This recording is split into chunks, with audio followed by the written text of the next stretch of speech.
natin to para ano. Oh. So tikman natin to guys kung yummy ba, masarap na ba to? Parang mukhang masarap na to guys, no? Yan.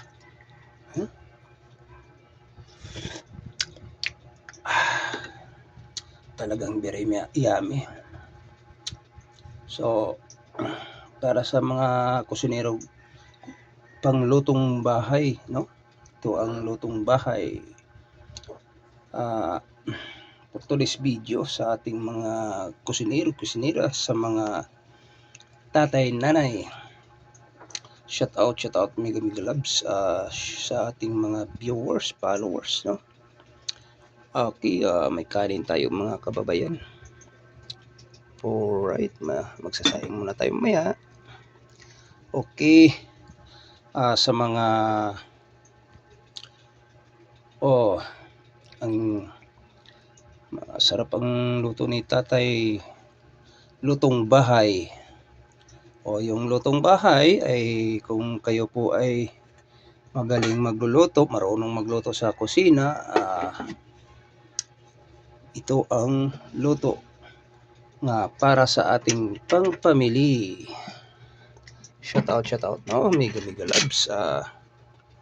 Sana tayo po ay enjoy sa ating lutong bahay.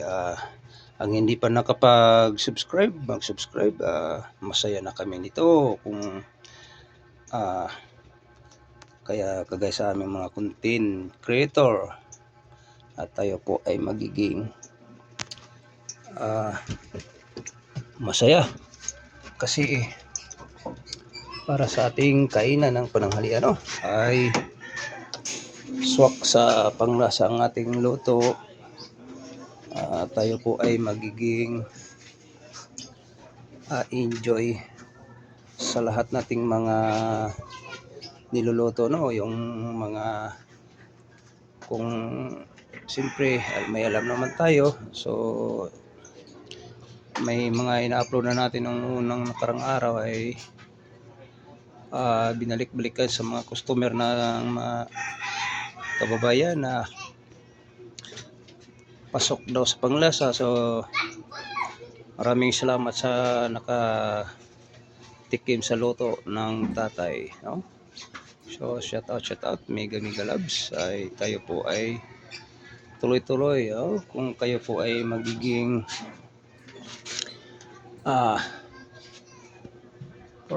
komportable sa ating panglasa, tayo po ay magiging